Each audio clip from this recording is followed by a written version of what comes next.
Our overarching theme here is that Job is not a book of suffering, but of overcomance, of resilience. And we're going to see that even here in chapter 1. There's going to be a very key verse that tells us really everything we need to know about Job that we're going to fall upon here soon. And so we have the scene set. Job is a man of great wealth, many different ways. He has a large family. He has all this land, all this livestock. He has money. He's got it made. God has blessed him, and so Satan and God have a discussion in which God brings up Job. Satan is tempting God, if you will, as it were. Something we'll actually look at in our sermon this morning. Satan's attempts at tempting God or tempting the Lord. And so he says, I bet if you took all that away from Job, he would not be a faithful man. The only reason that Job pays you any mind, God, is because you've given him all this stuff. You've given him all this material stuff. That's another thing that we notice about Satan. And most of his appearances in Scripture are that he's very focused on the material, on what the person at hand he's trying to tempt has materially, or if they are sustained as far as their indulgences go, their physical needs. It's never much beyond that. And so, let's see, verse 12, the Lord said unto Satan, Behold, all that he has is in your power, only upon himself put not forth your hand. So Satan went forth from the presence of the Lord. God has essentially given Satan permission, as it were, to try and tempt Job as much as he is able. God, of course, knows from the very beginning that Job is not going to prove God wrong. God being all-knowing, he knows that Job is going to, hang tight. He's going to persevere. And so he makes this, or he I don't want to call it a bet. I don't want it to seem like there's any kind of gambling element, but it's almost in that nature, even though there's nothing to lose. There's nothing for God to lose because, once again, God knows the outcome. God knows what the outcome will be in the end. He knows that Job will prove him correct. And so it's not really a gamble, but it's kind of set up like a bet in the sense that God says, okay, you go ahead and you try and prove me wrong. You try and take things from Job. You're not allowed to harm him personally. You're not allowed to take his life, of course. But see what you can do to Job that would shake his faith. And so we left off around verse 14. As a matter of fact, since we just read verse 12, we'll back up to verse 13, just continue through there. There was a day when his sons and his daughters were eating and drinking wine in their eldest brother's house. All the family are gathered. There came a messenger unto Job and said, The oxen were plowing, and the asses feeding beside them. And the Sabaeans fell upon them and took them away. They have slain the servants with the edge of the sword, and only I am escaped alone to tell you. I'm going to run to my office real quick and grab some cough drops, and we will pick up right there in just a second.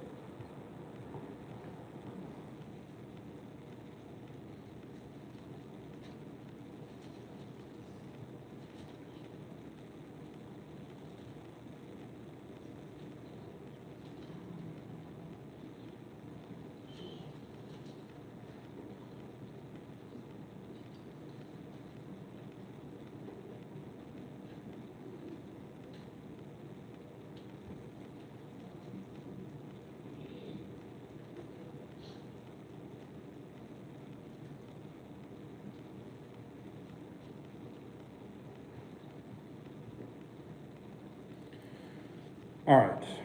I always hated preaching and teaching with cough drops because I read somewhere once that part of what makes them effective is they make your mouth water, so you swallow this stuff more. And that's the worst thing when your mouth is so watery, you're trying to read and speak. Anyway, so the Sabaeans have fallen upon his family, a nearby hostile tribe, and they have taken away, they have killed the servants of his house with the edge of sword. And he says, I am the only one that has escaped to tell you. And so, while he was yet speaking, there came another, and so the fire of God is fallen from heaven, and has burned up the sheep and the servants and consumed them, and I only am escaped, alone to tell you. So he receives bad news after bad news, Job. His family has been killed, his children, his servants. There has been a fire that has fallen from heaven, or so this servant claims. There has just been a fire in general, and it has burned up all of his livestock, all of those that were tending the field, and he receives these back to back. And then once again, while he's still processing this, while he was yet speaking, verse 17, there came also another, and said, the Chaldeans made out 3 bands, and fell upon the camels, and have carried them away, yea, and slain the servants with the edge of the sword, and I only am escaped alone to tell you. So Job is receiving bad news after bad news after bad news. He's probably trying to process all of this. And when we think it's over, it happens again. While he was yet speaking, there came also another and said, your sons and your daughters were eating and drinking wine in your eldest brother's house. Behold, there came a great wind from the wilderness and smote the 4 corners of the house, and it fell upon the young men, and they are dead. And I only am escaped alone to tell you. And so his servants, his livestock, his sons and daughters, all of his camels, all of his business ventures, everything has been taken from him. All in it seems one fell swoop. All in just a matter of, in the course of a day. But overall, he's learning all this in the course of seconds. So imagine, people are coming to you and they have bad news after bad news after bad news, and you just have to, you have to appreciate where Job is at in this moment. Appreciating, okay, where do I even begin with this? Of course, first he's probably going to begin with his family. His children have been killed.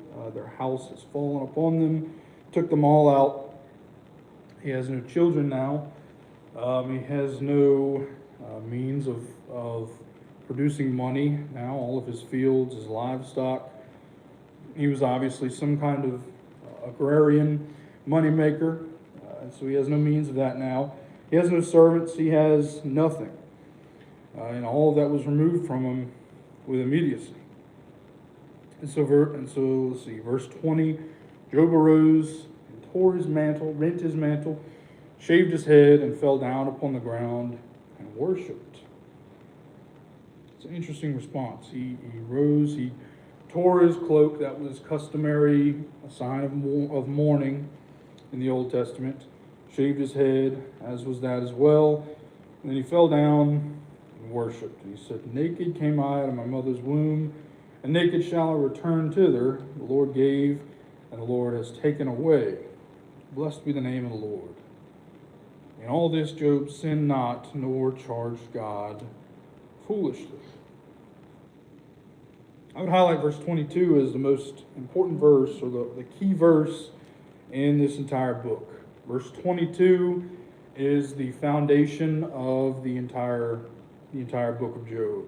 In all this, Job sinned not, nor did he charge God foolishly, meaning he did not falsely attribute any of his suffering to God. This is an interesting response because typically, as people tend to view God as he is the highest power, they also tend to ask, well, why in this position of all might, all power? Did you not do this or prevent this? So on and so forth. And so this would have been an easy moment for Job to say something like, okay, well, why has God done this to me? And that's actually what we are going to see from people in Job's life. You know, Job, why didn't you ask this? Why didn't you say this? And so he demonstrates these signs of mournings. He tears his clothes, shaves his head, and then he begins to worship. Naked came I out of my mother's womb, and naked shall I return thither. In other words, when I came into this earth, I had nothing, and when I leave this earth, I will have nothing. It's something that I, as a human, have to accept. One day or another, it will be taken from me, and the Lord did give it to me, and now today He has chosen to take it from me. He's not blaming God in this instance. He is attributing his blessing to God. Blessed be the name of the Lord. It's not curse the Lord for taking all of this from me after He has given it to me. It's God bless me, and now He sees fit that I no longer have it. Now, of course, Job doesn't understand the full picture of what's going on between God and Satan at this point. And so, from his perspective as just simply a righteous man, he has the response of worshiping God right out the gate. Blessed be the name of the Lord. It's a unique response from Job, but it is the objectively correct response from Job. And so we learn from Job, at least in chapter 1 so far, an ideal response to loss. It's not always easy to view loss. And loss is often, well, it would be ironic to say it's something to celebrate. It's not. Loss is something that hurts us, pains us. Suffering is something that we don't want to associate, of course, with anything good. But Job knows who's in control. Job knows who has given him the good life that he once enjoyed. So now he's able to appreciate it for what it was, rather than identify it with the suffering of its loss, if that makes sense. And so Job, as God knew he would, has the correct, or I should say the righteous response of worshiping God. Who else can get Job out of this situation than God? Again, a habit that people might have is the blame of God. Well, God, why did you do this? Why have you taken all of this from me? But in actuality, God is our greatest tool for overcoming when we do lose, when we do suffer. And so, that's Job chapter 1. We see it's kind of playing out like a movie. You know, we have God and Satan setting up this deal, if you will, however you like to call that. God knowing something Satan does not, and that is the strength of the faith of Job. Satan's playing into God's hands because it was God who put Satan's attention on Job in the first place. And so we find ourselves now in Job 2. We're going to see a reunion of this meeting that we saw in chapter 1, in which God and Satan have this conversation. And so, getting right into the text. Again, there was a day when the sons of God came to present themselves before the Lord, and Satan came also among them to present himself before the Lord. The Lord said unto Satan, From whence comest thou? Satan answered the Lord and said, From going to and fro in the earth, and from walking up and down in it. This is the same answer that Satan gave God in chapter 1. God has asked Satan, where have you come from? Where are you coming to me from? And Satan says, I'm walking the earth. He's obviously trying to manipulate people, get people to stumble, people to sin. That's his objective. That's his number one objective. That's his purpose, his entire existence. And the Lord said unto Satan, Have you considered my servant Job? And there is none like him in the earth, a perfect and an upright man, one that fears God and eschews evil. And still he holds fast his integrity, although you moved me against him to destroy him without cause. Satan answered the Lord and said, Skin for skin, yea, all that a man has will he give for his life. But put forth your hand now, and touch his bone and his flesh, and he will curse you to your face. And so God asked Satan, have you not done enough to this man? Have you not, have you not gotten your answer, I should say? You've taken everything from this man, and look what he did. He fell down and he worshiped me. Does that not prove you wrong? God has already won this bet, once again, in using that term very loosely, in the first chapter of the book. He wins it immediately, wins it outright. And he asked Satan, have you not, have you not considered that Job, there is no one like him on the earth, a perfect and an upright man that feared God and eschews evil? But Satan comes back and he says, Skin for skin, yea, all that a man has will he give for his life. A man's life, a man's health is more important to him than those around him. That's what Satan posits here. Let's see. Put forth your hand now and touch his bone and his flesh, and he will curse you to your face. He says if you were to take his health, that's just another step, that necessary step to get him to truly turn away from you. The Lord said unto Satan, Behold, he is in your hand, but save his life. So once again, God says, do what you will to him, just do not kill him. So Satan went forth in the presence of the Lord, in the presence of the Lord, and smote Job with sore boils from the sole of his foot unto his crown.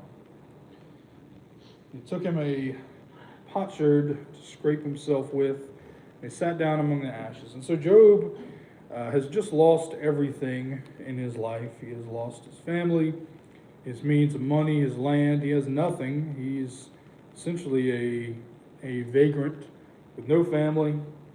His wife is still around, as we'll soon see. But now he's lost his health. And so he has nothing. He has no light, one might say, in life, at least physically. And his wife, we're going to see, is not entirely as supportive as she could be. She's not always as encouraging as maybe he might have desired. And so here he comes down with these boils, these festering wounds from the sole of his foot unto his crown. So from top to bottom he is covered, and he's taking a piece of pottery to scrape himself with, to get all these probably pus-filled bubbles all over his skin, get them off while he sits down among the ashes. And so he's also now, it goes without saying, in a good deal of physical pain. He's not only now weakened, but he's physically in pain, just perpetually.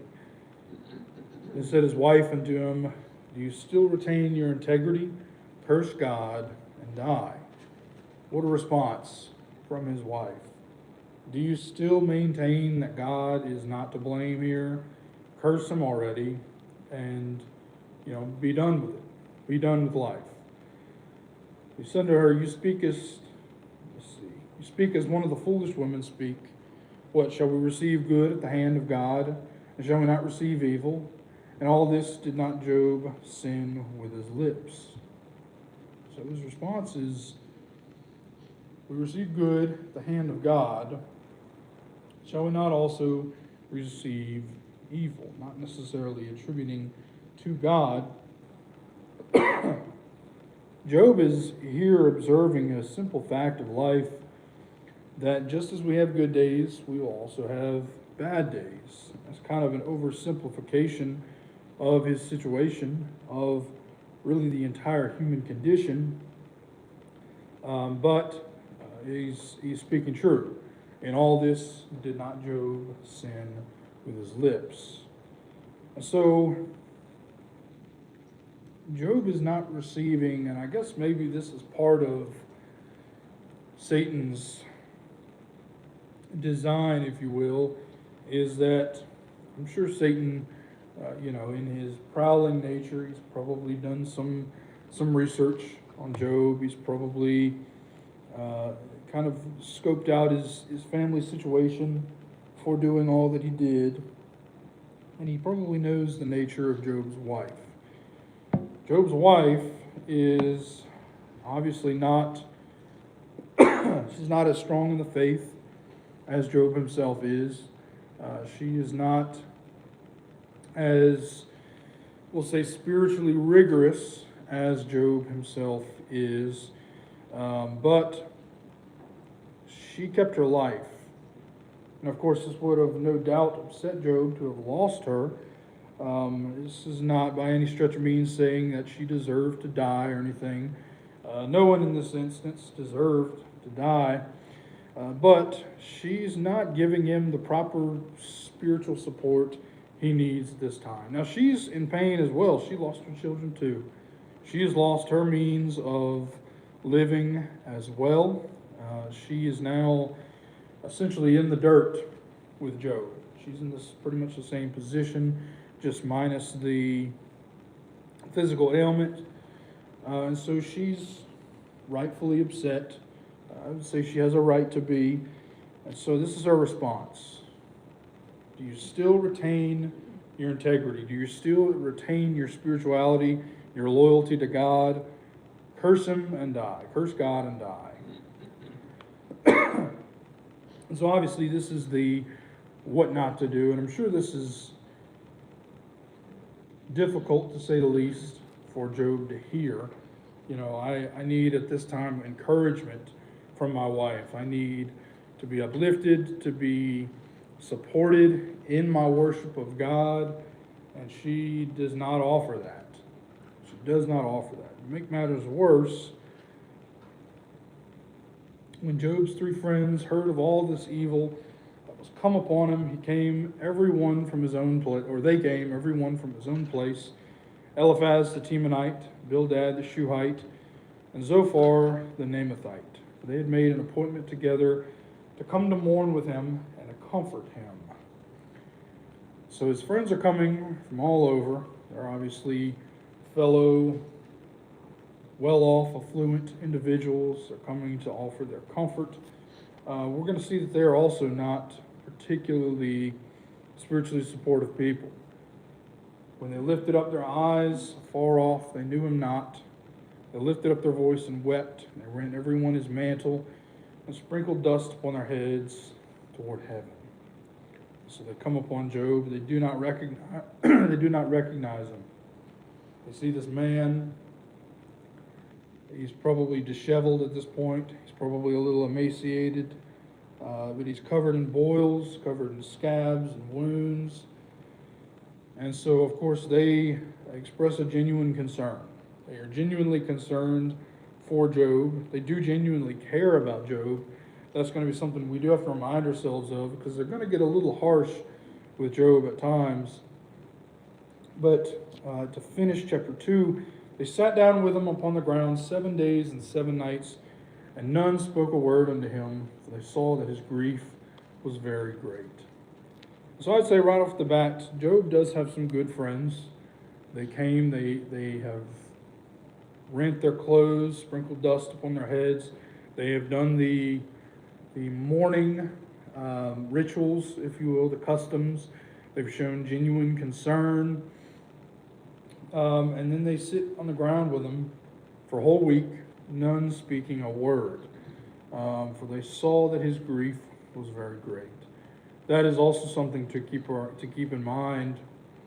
Reading Job is that as resilient as he was, and he doesn't make this any kind of secret. Job is not necessarily a stoic individual. He doesn't keep his emotions hidden necessarily. But in his resilience, it's important to remember how profound his grief was. We saw in chapter 1, he utterly loved his children. Every morning he woke up, he offered to God on their behalf. And so he, of course, ensured that they lived well off, comfortable lives. And so he's lost everything. The wealth so much is obviously not going to be as much of a grief to him. But even still, that's also something that he's going to be valid in lamenting, to live comfortably, to be so thoroughly blessed, and to have all that taken is certainly something to be upset about. Tom, Yes, ma'am. going back to Job's wife, you know, I think it's human nature when everything is going through smooth in your life, you think you have strong faith. Right. You don't really know what kind of faith you have when you face hard things in your life. Right.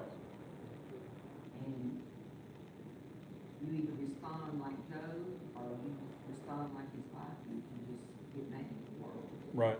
Throw your hands up. Right. That's exactly it. And Job's wife may well just be speaking out of the moment, out of just the moment's frustration and mourning and grief. We don't really know much about his wife before this point. We know that Job himself was righteous, and so it's more than likely his entire family was righteous. But yeah, this is the Well, I mean, how could her life be any worse? right, right, I mean, Yeah. she's lost everything too, all her children, yeah, and she sees her husband in that kind of shape. I mean, it would be Yeah. awful. that's a difficulty for her. Yeah, yeah, that's an important note. Is his wife has endured everything he has, and while she might not be the sick one, she's still there to take care of him. That's its own challenge. I've just lost everything. I've lost my children. Now I have to take care of my husband, who is completely disabled now. And so yeah, these are kind of the two different common responses, or I guess options. It's very human of her. I can't necessarily entirely fault her for having this idea of just wanting somebody to blame, wanting to have the closure of knowing, okay, it's God's fault. Let's just point the finger at him and be done with it.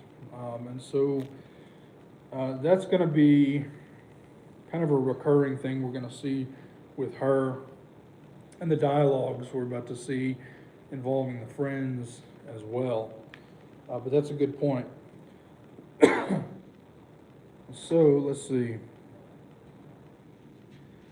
Tell you what, that is chapter 2. I told you my goal was last week was to get through at least one chapter a week. So we finished 2. So I know we have a few minutes to spare, but I figure I will save my voice for the sermon, and we'll call it about 8 minutes early. Does anybody have any other questions or comments?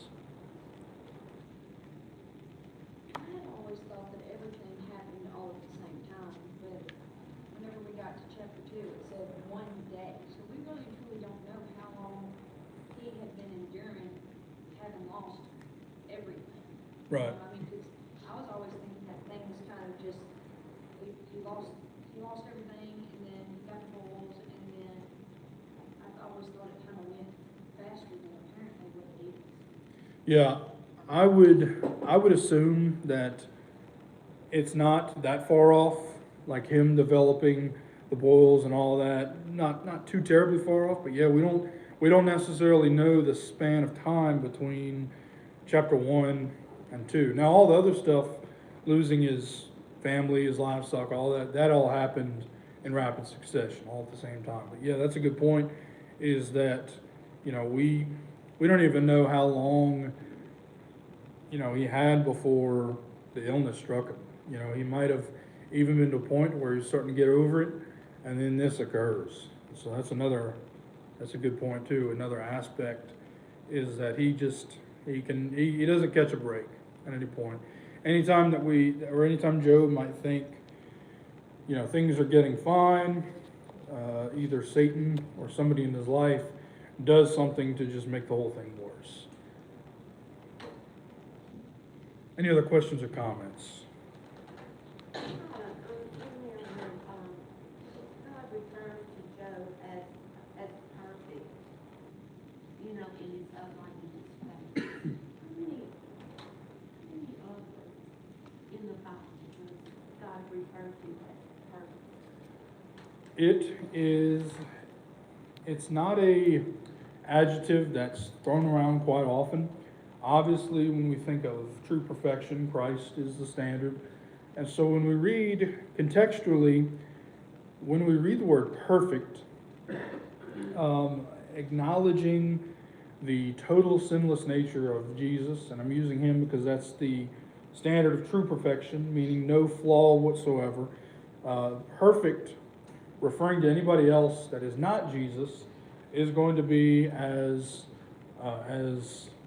close as you can get to that metric without truly being Jesus yourself. In fact, when we look at qualifications for elders and deacons, some translations use the word blameless, others use the word perfect. Obviously, an individual is not going to be perfect in the sense Christ was, but it's being as close to that metric, as close to that attribute as the individual possibly can. Acknowledging that we all still sin, we all still fall short, but still making a concerted effort to live as close to perfect as is humanly achievable. Does that make sense? Any other questions, comments? Some good discussions this morning. If not, we got 4 minutes early. We'll continue chapter 3 next week.